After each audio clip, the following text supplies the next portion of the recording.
Yeah, so we're here in the center of the stadium. This is where the professional Polish soccer team actually plays. And it's surreal, honestly. The fact that you would need to be a professional athlete just to be standing in where we are right now. I guess we kind of are a professional athlete, but the biggest stadium I've been in is where like the Blue Jays play, where the Leafs play, where the Raptors play, and it's nowhere near the size of this stadium. And I think Taylor Swift was just here like a month ago. So this stadium can hold 55,000 people, and people will be, which might even give them the best view the higher you go. They actually have the roof on, which I didn't think we were going to be doing. To get the smoke out of the stadium, you have to use these giant fans, these turbo jets, draw or push or whatever the smoke. But being in here is incredible. This might be the closest layout for sim to track to be identical because it's perfectly flat. Unlike most tracks, there's always elevation, banks, things like that. So we're actually standing on a track that was paved, probably just finished yesterday, and they're just putting the walls up. These are FIA approved straight walls with the proper fencing so it can literally catch a car if there was ever an issue. And you can see here they built it up like a foot high, or like there's a ton of gravel underneath the asphalt. It's honestly incredible. Never in a million years would I think, yeah, we're just gonna build a Corvette, compete in Drift Masters, and drive in a stadium with 50,000 plus people watching. So it's surreal. We're starting from here and basically driving. It's a different style of initiation. We're both cruising and driving, and the lead driver kind of determines everything, where they're going to go for the line, how fast they're going to enter, and the chase car has to just kind of roll with it and adapt with it, because you both leave from here in like a rolling start around this corner, and then we floor it towards the wall at this end. We flick it in, drive around. It's pretty much the same size as the skid pad. The skid pad's actually a little bit bigger than this is.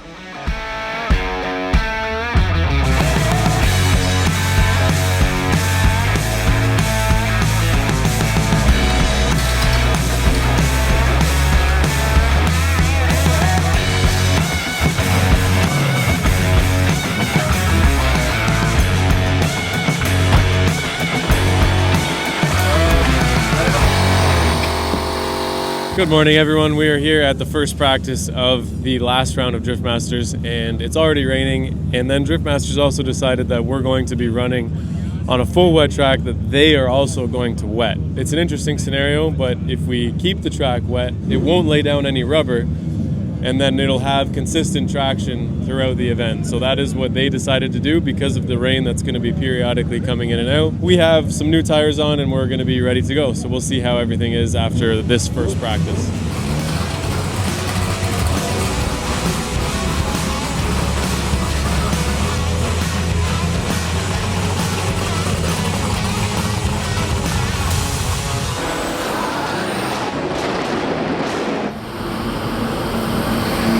Trying to gauge the wheel speed so we're looking at the log to see if we need to reduce it. It seemed like it was a bit long. There was like 3 or 4 things that were weird. The gas pedal was dragging a lot. It felt really bad. There was a big dead spot in the gas pedal at the beginning where you would push it and it wouldn't actually pull the cable. Yeah, we're just changing a few things because the first practice was pretty rough, not gonna lie. Yeah, so we just basically increased the ratio from the pedal to the throttle so that it's less sensitive, and we lowered our wheel speed, and we did a few things differently. So we put new fronts on as well. The fronts were nicely scrubbed in, but for the rain, you just need to be able to evacuate the water and stuff like that. So we just put new fronts on. Really a 1-hour practice right now, and we're really gonna hope for 4 laps because we've only done 2. We've only done 2 laps, which is not good. They were both pretty much scrapped.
Okay, update. We just finished second practice. We did manage to get 4 laps. I know I said I was hoping that we could.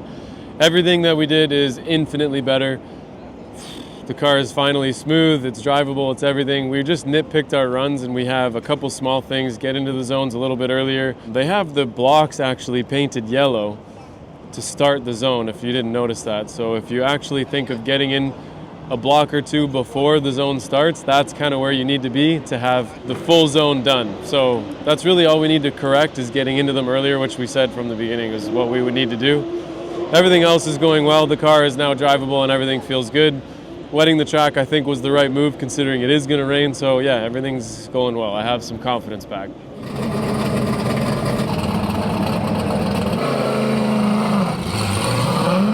Only Canadian competitor, first ever Canadian competitor in Drift Masters, and the only naturally aspirated car on the grid. Josiah Falaise in this incredible C6 Corvette. He's had engine failures of round one. He said he's had a tough year, but he's met so many people trying to fix this car that he's had a great year. So now he wants to finish on a high. Let's see if Josiah Falaise can get it done. He said he's been practicing. He made even a sort of a replica track in Canada of this surface. And look at the aggression in there, but it's just fallen a little bit out of the zone, but it was definitely big angle through the first corner. Josiah pushing hard, but again, could have been a little bit closer there to that outer zone. It's amazing to hear this naturally aspirated engine around in this stadium. It's a totally different noise than anything else. But a lot of throttle and a lot of left foot brake, but just very wide here, way too wide. Oh, gets there early and makes it work, but it wasn't a natural line. He did really well, actually, to get through that section. He certainly did, David. You know what? Apart from that transition through the middle of the circuit, it was kind of nice. There wasn't really a whole lot wrong with that run. We're going to take a look back at the replay, though, and see if there were any mistakes that we missed out. A lot of style. A lot of style. Nasser Harbali had no style. Yeah, I'm looking back at it going, big angle, throwing it everywhere. Yeah. Getting to the walls early, like full throttle everywhere. So loads of style. I'm just wondering where the line sits. I think the line's going to be scored down because there were some mistakes that crept in there. But nevertheless, you know, like you say, Dave, Josiah Falaise having a rough year so far, and the judges didn't like it. A 72 dead on the ball. Look at the angle, 18.5 out of 20. So big on angle, losing it on style and line. They weren't a fan of the style. No style, they say. No style. I thought there was. I thought there was plenty of style.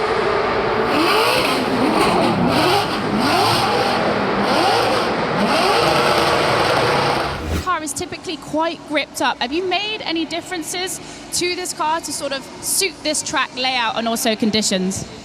Yeah, for the conditions, it's super wet, so really we haven't changed much from Hungary. There's no, the car isn't gripped up because of the rain, so there's nothing we can really do other than change tire pressure, and that's about it. How did you feel after completing your first qualifying run? Room for improvement, and it's a little bit different from practice, and it kind of changes because depending on when you drove versus the water truck, you're going to have a lot of water or a little bit of water. The water truck just went out, so it was like a bit grippier than I had realized from practice. So. All right then, Josiah, well, we'll see you in your second qualifying run, and guys, back to you. And we can see Josiah Falaise from Canada in this incredible Corvette C6. Pulls to the line for his second qualifying run. His first qualifying run was a 72 dead, currently out of top 32, and this man has seen more action outside of top 32 than he has inside it, and he would love to be in the show tomorrow in front of a packed house here in Poland. What can he do as he comes through the gears down, a big flick, and you can see the amount of water that's down now as Josiah fires into that first outside zone, gets the car set up nicely on the wall. Absolutely flying is Josiah Falaise as he looks for this inside zone onto the wall. Beautiful from the Canadian as he now transitions, looks to get into the outside zone nice and early, and he does so very well indeed. Keeps it safe, keeps it clean. A wheel inside the outside zone, no danger to the back end of that carbon fibre, carbon Kevlar Chevrolet. Nice arc and a nice fluid line through and into the second to last outside zone. Josiah Falaise on an absolute ripper right now. Can he finish off it with an exclamation mark? He can! 90 degrees to the wall, tags the back end. Yeah, that's the run he was looking for. Across the line. That's the run he's been waiting for. It's been a tough year for Josiah. I mean, he's, again, another driver traveling over and back all the way from Canada. He's saying, you got to deal with the jet lag, you got to get here, you got to fix the car from the last round. So there's a lot of challenges when you're coming so far from, you know, most drivers are doing the exact same thing, but I will say, he said he just wanted one good run Yeah. I think he's got it there. I think he's done it, you know what, and what a way to do it, the final round in Poland. Get one good run under your belt, and like you say, go away from this event, go back home with a smile on your face saying, look, we ended the year on a high. Let's go back in 2025 a little bit more ready for the season. Like he said to me, Dave, it takes a while to cut your teeth. You need to find out, you know, he said travelling across Europe's a completely different ball game to travelling across Canada or America. So there we go. Indeed, yeah. Oh, wow, what a way. Yeah, an 87.5 puts him in 18th position now. You know what, going into that, I don't know if I was hoping for the water truck or not, but I was like, I saw the water truck right in front of me. I said, I'm battling tomorrow. Like there's no way I'm not battling tomorrow. And I just sent it. In the burnout box, my helmet was covered in water. Anyways, we got 87.5. I mean, starting to get back to the North American scores. I really didn't score less than a 90 like the last 2 years. So over here, it's been tricky, but honestly, thank you, Jesus. I am in the show tomorrow. Well, tentatively, I'm 18th right now. I'm assuming I'll probably be somewhere in the low 20s. Thank you guys, thank you for all the support. We gave it everything we had. First qualifying run, it was basically, the water truck went one run after me, meaning I was like at the maximum dryness that they let the track get to. And I honestly thought like the track was so grippy the first run. Difficult to get to zones on transitions, the tires were kind of sticking. It was really inconsistent, especially on the inner clip because it's all wet. Wherever your front tires are running, it's always wet. And wherever your rear tires are running, it's dry. So you're actually prone to understeer, all these other things. So full wet, or at least close to it, is honestly the most consistent thing to do on this track. And if you want to put the car into the wall and control it with your front tires, it kind of all needs to be wet. So tomorrow we're going to be in battle practice. Tomorrow we're going to be going against other drivers, and I can't wait to continue this weekend. Like,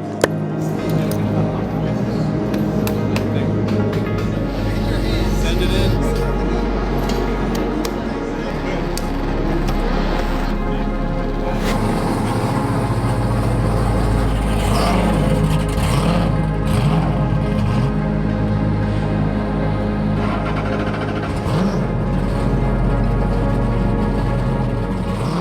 well, this is it, guys, here in Drift Masters Top 32, and there's really nothing else to hold back. We have to go 100% into the battles. Let's go over the season in the car. The FTF products that I put on this car and developed, there's over 400 things that I've designed and made for it.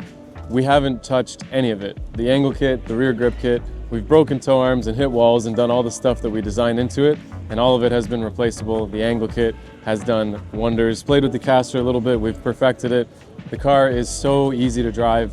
No handbrake transitions through this course, and you guys are gonna see it on TV, and we're gonna be able to point this out, go over it in the event review, which I know you guys are all loving. But if you take a look at everything, we can see the Finland crash. We can see this fender used to be somewhere over here, and because of the frame rail damage, the body panels, the tire marks, both corners of the car are destroyed. We even have a Tupperware lid painted here by Maurice, making it look like, but actually it flexes really nicely, so it works. Both of these taillights work. The Corvettes have spare taillights. The two corners are done and the two insides are still intact. This corner as well, we have yellow paint on both sides. You can see the dust here from it. This is from the Polish walls. And then the driver's side has taken a beating as well. So everything has done what it's needed to do, and the car is still in one piece, even after a frame machine. So no complaints. We have only things to improve on for the second chassis, which you guys are watching us build. And all in all, this has been a fantastic season, regardless of what happens in battles. But we really want to be in the top 16 ceremony. So I hope that this video continues in the middle of the track in front of 50,000 people.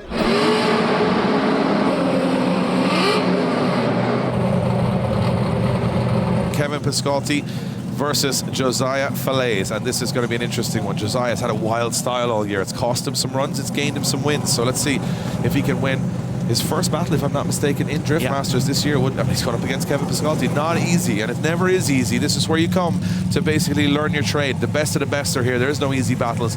There is no luck. You've just got to be on it, machine and person from the start. And here we go. Looks like we're ready to send it. Marson gives the word, and look at Josiah Falaise. He's ready for this one off the start before Piscotty. This one's going to be fireworks. It certainly is, Dave. Two guys that are hungry to get a spot in the top 16. Oh, and he nudges the side and gets wedged in there as Josiah Falaise takes a big bite outside of Kevin Piscotty's car and almost puts them both into the wall. Yeah, you can see Josiah straight away. I think he knows that's his fault. He's gone in too aggressive. He knows how good Piscotty is. You can't give him an inch. And he went in very late and very direct, I guess. He picked up a lot of pace on the handbrake. Watch this. He dives in very late.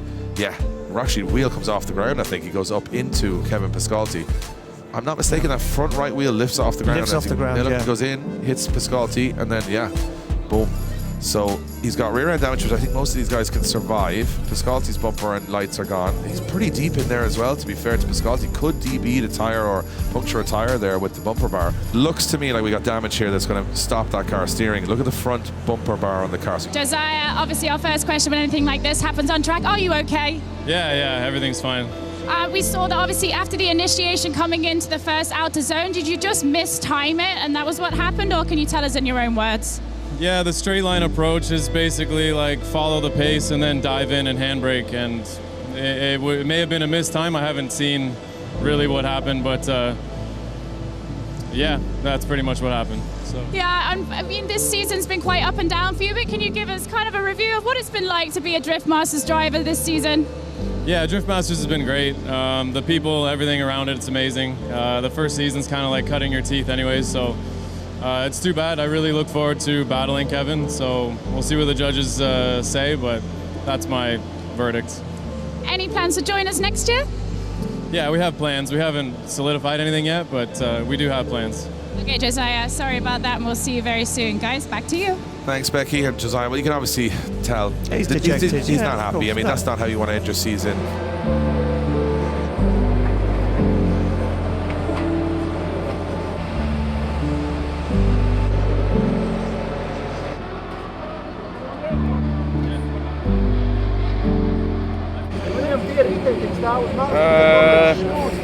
There's no real excuse. I think, like, knowing Piscotty's fast, knowing that you need to get on his door immediately, that was what the goal was.